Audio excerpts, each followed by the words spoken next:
The social media universe now officially becoming under siege, Buck Sexton, as less than an hour ago, Donald Trump announced that he is going to be suing Facebook, he is going to be suing Google, he is going to be suing Twitter, and all of their CEOs, as well as sundry other aspects associated with the banning of Trump from social media sites. I believe, Buck Sexton, this is the biggest story in tech. I have been waiting for this to happen ever since the collusive decision to concertedly ban Donald Trump occurred across all tech platforms simultaneously back in January.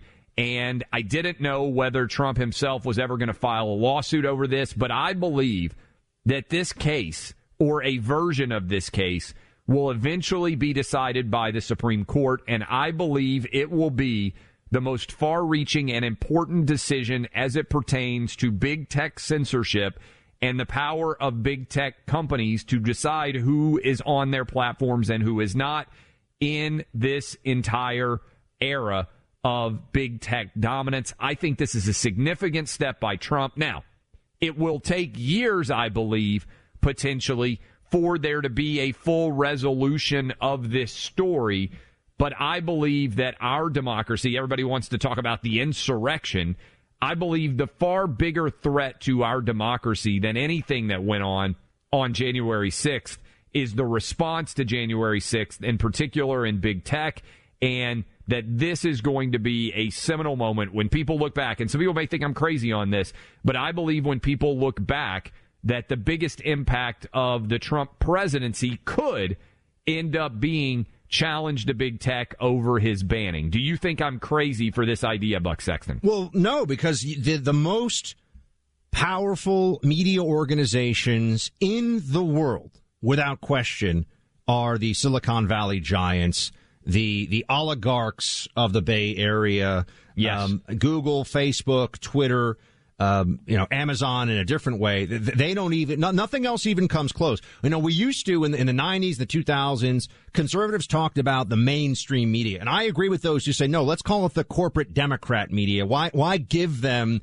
that elevation of, well, they're mainstream. That means others are out of the mainstream. But that was the term we used for what felt like a cabal of these different corporations, ABC, CBS, NBC, and then CNN, MSNBC, all these different media entities on TV, and then obviously print and digital, the New York Times, Washington Post. They had power to influence the national conversation. They were biased against conservatives. But now with big tech, this actually is has given back the left-wing advantage, the Democrat advantage in communications that things like talk radio and the internet initially balanced out a bit, and the rise of Fox News and other entities. Now they've been able to reestablish a kind of information dominance that we see with a former president, actually while he was president still, yes, being kicked off the most powerful communication platforms on the planet. I mean, we have the FCC. There are things that you and I can't say on radio. There are all kinds of rules and restrictions about what can go on TV and political ads and what donors have to be. Oh, that just came up at the Supreme Court recently, but what donors have to be shown. Why have we allowed the internet to be this monolith of left-wing control? Finally, I think now conservatives understand this, whether you're on Twitter or Facebook or not, doesn't matter, because of the advantage this gives politically to the left. This is the central free speech fight in America today. No question about it. And what's so challenging about all of this is, I think initially Mark Zuckerberg wanted to be a free speech guy. I really do, because even in the discussion about Holocaust denialism, if you remember that discourse, he was pretty expansive in what he was allowing people to post on his platform. But as we have seen the curtailment of debate in this country, a modern-day McCarthyism, the veil descend upon this country, much of it has played out on Twitter, on Facebook, and on social media in particular. And to me, Buck, the decision to ban the New York Post was a crossing the Rubicon moment for tech in terms of not allowing that story to be disseminated. and it directly led to the decision to ban the sitting president of the United States. And I testified in front of the House Judiciary Subcommittee investigating big tech back in March as a witness, and I was excited to be able to go there. And the analogy I drew, Buck, is we are in a modern day era where back in the day, Rockefeller, J.P. Morgan, Carnegie, Stanford, all of these different barons of industry, as we became a national country with the railroads and with steel and everything else, those men, and Ford, all those men became wildly powerful and basically were able to pick presidents.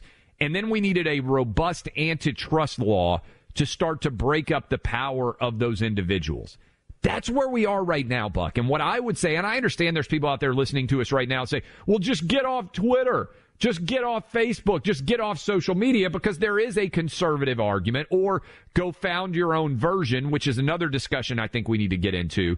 But most cogently, what we need is to acknowledge that if Facebook and Twitter and Instagram and if YouTube, all these different platforms have the ability to ban the sitting president of the United States, it is a clarion call for those of us who care about robust debate and the First Amendment at all to fight the good fight. And I believe this is the fight that Donald Trump should be fighting. I applaud him for filing these lawsuits. And, Buck, some people are going to listen to me and they're going to say that I'm crazy. I believe, because immediately you know what the New York Times is going to say, and you know what the Washington Post and MSNBC and CNN are going to say. They're going to dismiss this lawsuit. I believe that this lawsuit will go to the very foundation of big tech power, and I think before all is said and done, and it will take years, but I think this will go all the way to the Supreme Court, and there will be a ruling which has to take into account the town square elements, the public utility arguments about whether or not we can see a banning of Donald Trump take place like we have seen so far. I applaud him for filing the lawsuit, and I believe this is going to be a historic day when we look back in terms of its overall impact in the years to come. There is a degree of urgency to this, though, as well. And obviously, if it just goes through the normal course of the legal system, it will take a very, very long time. And, yes. And I also think everyone should understand, and we got to know our enemy, so to speak, our adversary in this legal fight. Endless resources. I mean, if you're talking about a company that can spend money, not just on the best lawyers, but as many lawyers and as many procedural delays and tactics as possible, you know, going to legal war with Google and Facebook and these other companies isn't going to be an easy task for anyone. I think the Trump folks understand that, but just to put everyone's perspective in the right place on it. But then remember that we have a midterm election in the next year, coming up next year in the cycle. We have President Trump already out there on the campaign trail. There are going to be challenges. Now, people are going to start to say, well, hold on a second. How is it that you could have the former president, and for many still, the de facto leader of the Republican Party, not allowed access to the same public square? And if we're not willing to treat these companies like utilities, or start to force utility-like regulations on them, people are saying, the phone company, for example, or whatever the case may be, then breaking them up as monopolies also has to happen. But there's another big challenge here. I mean, I'm with you that it's great that Trump is taking this action and it forces a national conversation. There are a lot of Republicans, because I remember this in the last 2 years, the Trump administration, who talked tough on this issue, and then you find out that they've actually taken some really nice money from, it's actually Alphabet that owns Google, the company that owns, but they've taken campaign donations, or they, have some business interest or some future business interest even. I mean, the ability of big tech not only to influence the national political conversation, but also to act as oligarchs in previous societies throughout history, where they can induce, they can seduce, they can get people to come over to their side who are supposed to be the champions of free speech and conservative values. So I just want to make sure that everyone watches which members of Congress, because there are Republicans, I can tell you right now, who will surprise you as sellouts on this. Because you want to talk about elites, you want to talk about people that can throw really good things your way if they choose to. The heads of these tech companies are, I mean, really, they're like the digital royals. I mean, they operate in this sphere of wealth and influence and power that's really hard to comprehend. I mean, they're almost like nation states unto themselves. You're 100% right on all that. And that is why they need to be attacked and broken up. And look, I'm a capitalist. I believe in success, in using markets to drive your business as large as it can possibly go. But I also know people want to talk all the time about the foundations of democracy. You hit on something that I think has to be unpacked to a large extent. In 2022 and 2024, imagine, let's say that Donald Trump is the nominee in 2024. Imagine if there is a digital army of Democrats attacking Donald Trump all day long on social media, and he's not allowed to fire back. Your analogy, I think, is a good one of public utilities in town square. I want to discuss that in greater detail when we come back, because I do think it's massively significant.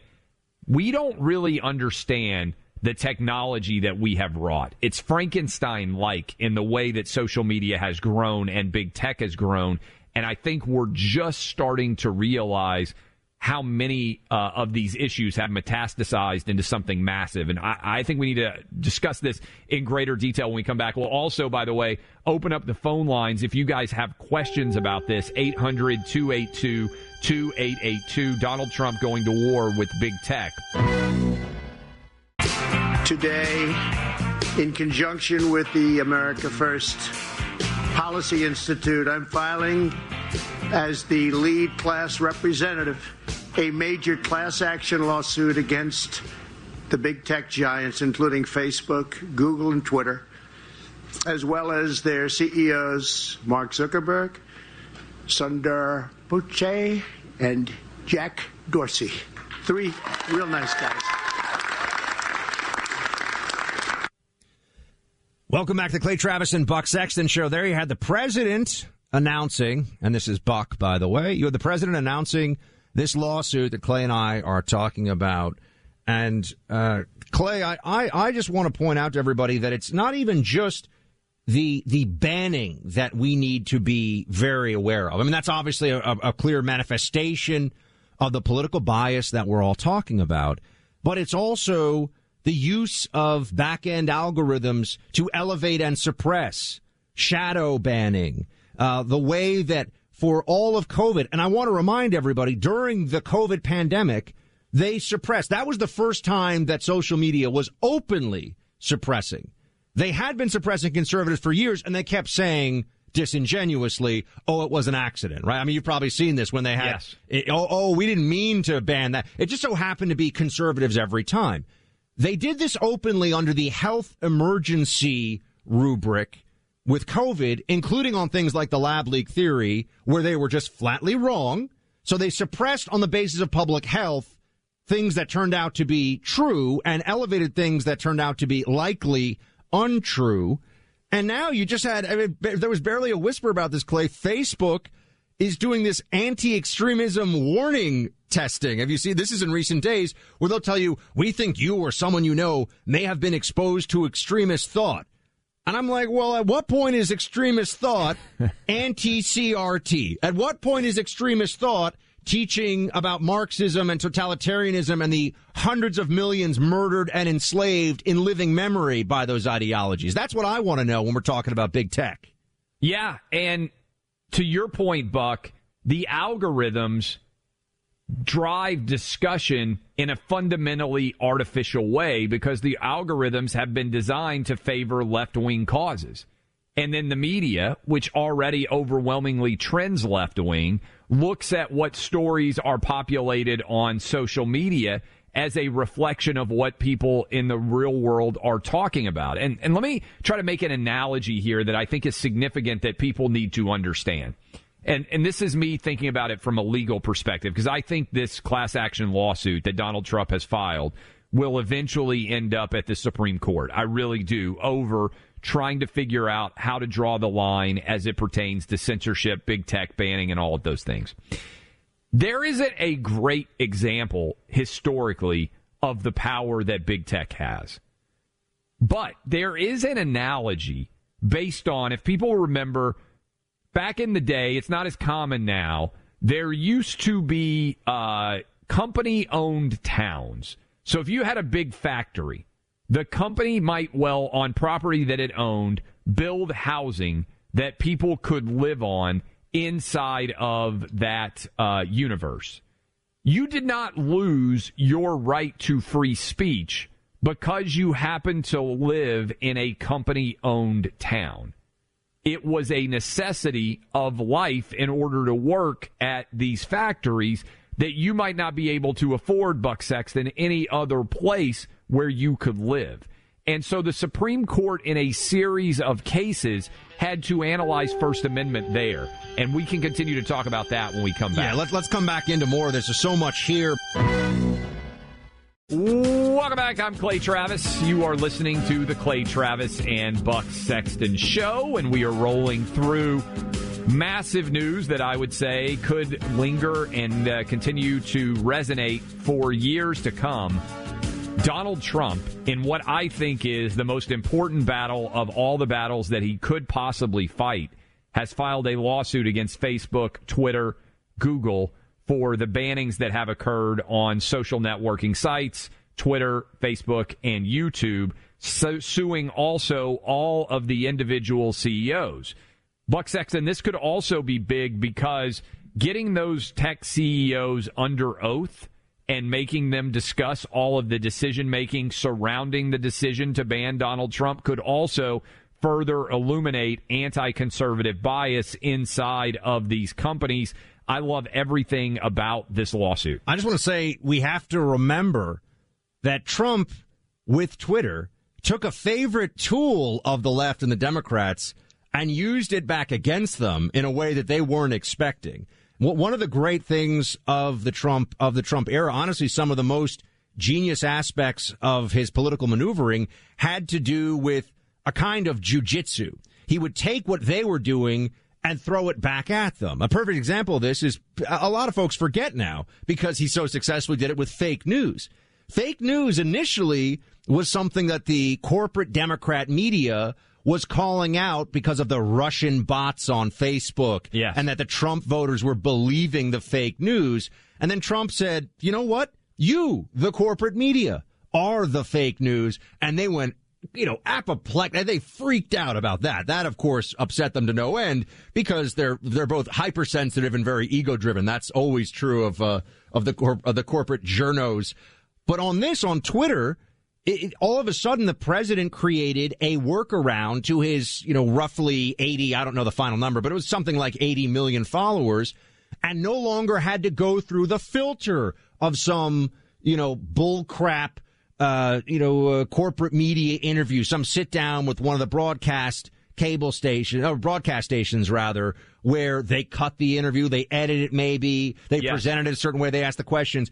Trump being able to take the message directly to his base was something that they had to shut down. And Clay, the whole insurrection and the election and all this stuff was the excuse because not only did they feel like Trump had taken their toy away, they had to make sure that in the early months of the Biden presidency, you wouldn't have this massive Trumpian megaphone blasting Sleepy Joe. I mean, look at the Biden administration as it is right now without Trump being able to reach all those people. I mean, just think, can you imagine the jokes? Imagine the hashtags that Trump would get started about Biden. The one thing these leftist authoritarians can never tolerate is mockery, and that's what Trump went after them with too. No doubt. And to your point, social media is a natural evolution. In the 20th and into the 21st century, Franklin Roosevelt, obviously with his fireside chats, used radio, much to his benefit, a new communication device to reach directly into homes, which is what we are still using today 100 years later. Memorably, John F. Kennedy against Richard Nixon in the first televised presidential debate, people who listened to that debate believed Nixon had won. People who watched believed Kennedy had won. Television, and I think mastered in many ways by Ronald Reagan, changed the way that the president communicated with the American public yet again.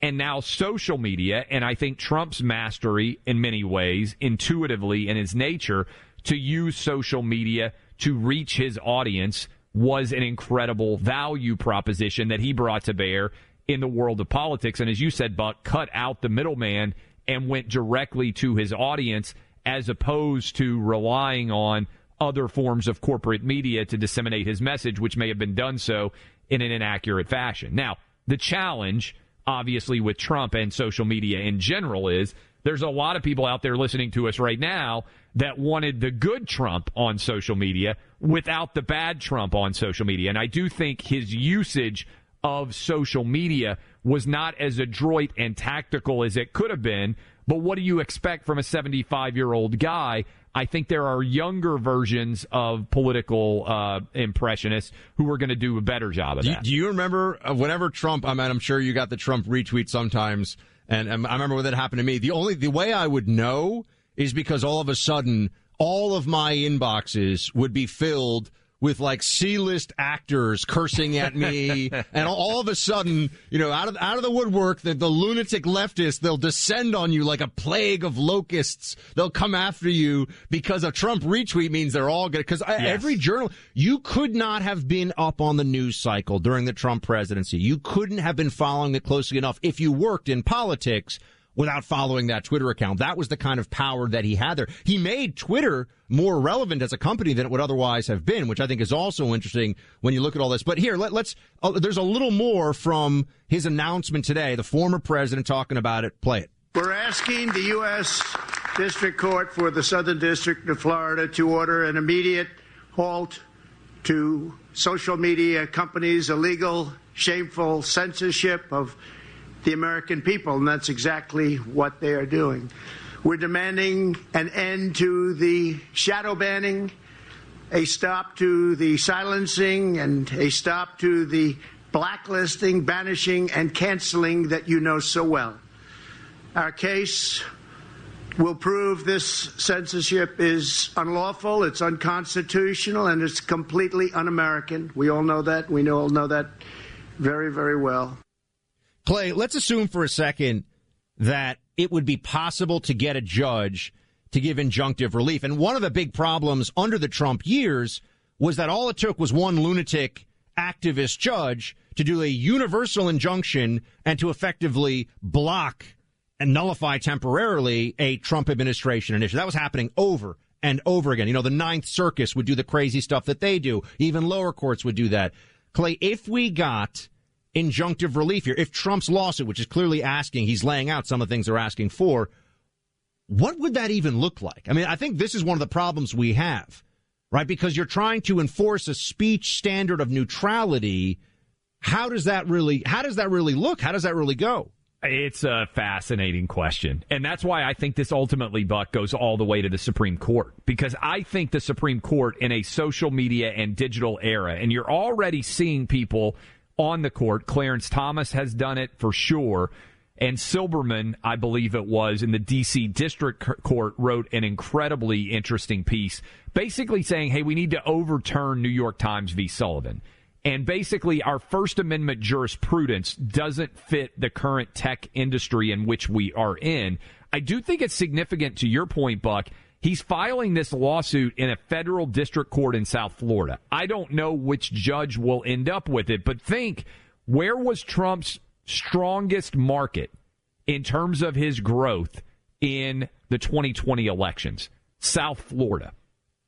Trump flipped effectively in Miami-Dade County. So many voters in 2016 who had gone for Hillary Clinton, the Cuban, the Venezuelan element, they all started going for Trump. Now, if you could get a district court judge to look at this and immediately rule that Trump is being harmed by not being able to reach his audience, that also Facebook and Twitter are violating the terms in YouTube of their universe under the existing guidelines, this could get really interesting in a hurry, because a federal district court judge would have the ability, in theory, if they bought into this case, to argue that Trump had the ability to get access back to his Twitter account. Where is that Twitter account even being saved, for instance, Buck? Are those 85 million Twitter followers frozen in amber in the servers at Twitter? I don't know. Can they flip a switch and suddenly it's back to normal? And let's also remember that there were lawsuits